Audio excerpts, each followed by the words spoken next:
In today's video, we're going to be checking out the brand new Xbox 360 emulator that has been gaining a lot of popularity lately, and it goes by the name of XenDroid. Now, this is still very early and experimental software, and it originally started as a fork of XA360E, but has since been completely rebased onto Xenia Edge with a brand new Kotlin backend, bringing improved compatibility and performance.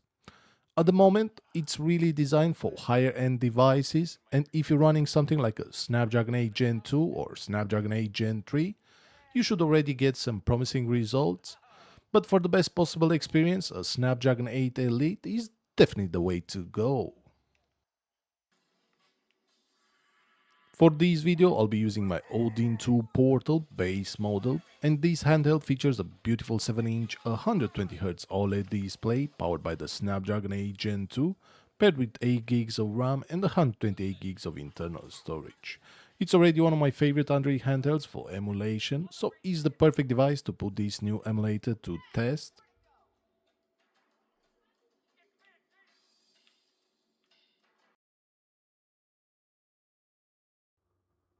Getting everything installed is actually really straightforward. Simply head over to the official GitHub page, download the latest APK, and install it just like any other Android applications. For this test, I'm running everything directly from the internal storage, and the only change I made was installing the latest Mr. Purple Turnip drivers while leaving everything other settings at its default value. Before jumping into gameplay, I switched the Odin 2 portal into high performance mode and left the cooling fan set to sport modes to give the emulator as much performance as possible. The built-in controls work like straight away without any additional setup, but if you prefer using Bluetooth controller, that works perfectly as well. And with everything configured and ready to go, it was finally time to see what this emulator could actually do. Starting things off with Lost Planet 3, performance generally hovered between 15 and 20 FPS, which honestly is a decent start considering how demanding Xbox 360 emulation is.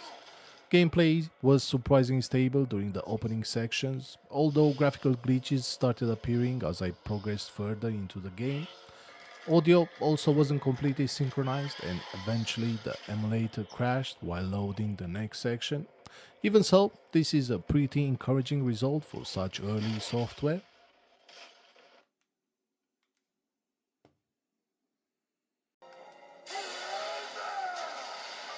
Next up, we have Asura's Wrath, and this was actually one of those titles I was hoping would perform really well.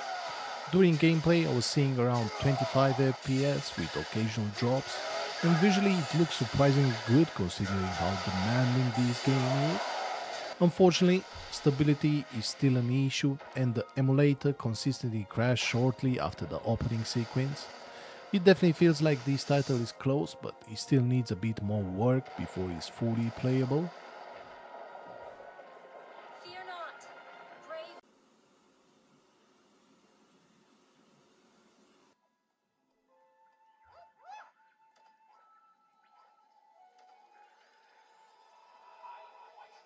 Moving over to Epic Mickey 2, The Power of 2. This ended up being one of the nicer surprises during testing. Performance stayed around mid 20 FPS range, gameplay was fairly smooth, and I didn't encounter any major graphical problems during the sections I tested. While there's still room for optimization, it's already very playable and one of the better performing titles I tried here.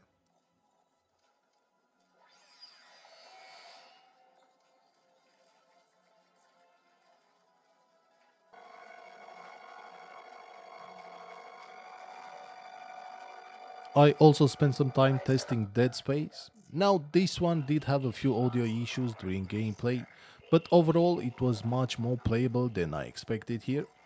There were still occasional performance drops here and there, but seeing a game like Dead Space running on a Snapdragon 8 Gen 2 handheld is genuinely impressive here.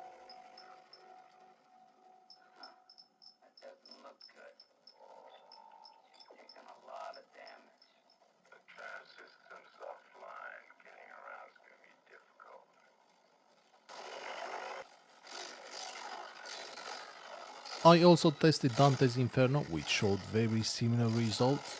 Performance remains surprisingly playable through most of my testing, although some audio glitches were still present here.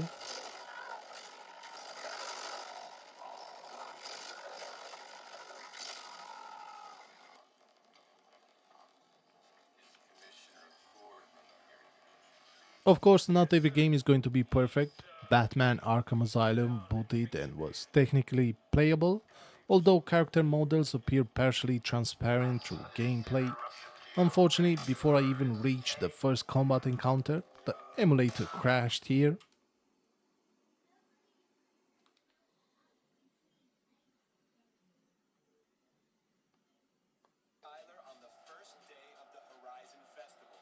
Now, I also tested Forza Horizon, and the opening sequence actually performed better than I expected.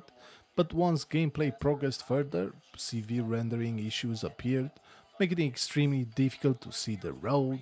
And this is most likely related to compatibility or driver optimization, and should hopefully improve as the emulator continues to develop.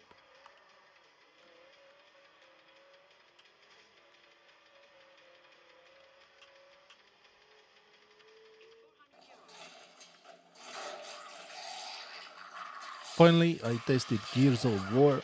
Unfortunately, this was one title that simply wasn't ready yet. Performance was far too low to be considered playable, and stability issues prevented any meaningful gameplay here.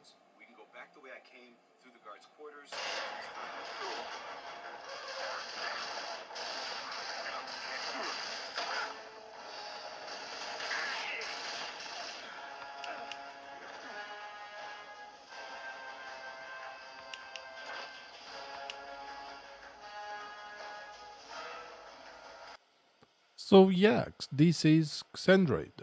This is still a very early software. Compatibility is far from perfect, and performance will vary depending on your device. But the progress that's already been made is pretty incredible, I would say. Seeing Xbox 360 games running directly on Android would have sounded impossible just a few years ago, and that's really the most exciting part here. This emulator is still in its early stages, which means performance improvements, bug fixes, game compatibility updates, and driver optimizations are still ahead of us. Right now, we're already seeing some surprisingly playable results on the Snapdragon 8 Gen 2 inside the Odin 2 portal, and that honestly makes me curious to see what kind of performance we could get from newer devices powered by the Snapdragon 8 Gen 3 or even the Snapdragon 8 Elite. Of course, not every game is going to be perfect today. Some games will crash, some will have graphical issues, and others simply won't boot at all. But that's exactly how most emulators start out. What matters is that we're already seeing some real progress, and based on what we tested here today, Xbox 360 emulation on Android definitely has a very promising future. I'll continue testing more games as new updates become available, and if enough improvements happen over the next few weeks or months, I'll definitely revisit this emulator in future video. For now though, I have to say the results are already promising, especially considering just how early this project still is. If you're interested in checking it out yourself, you'll find links down in the description. And if you enjoyed this video, make sure to drop a like and consider subscribing. As always, thanks for watching, and I'll see you in the next one.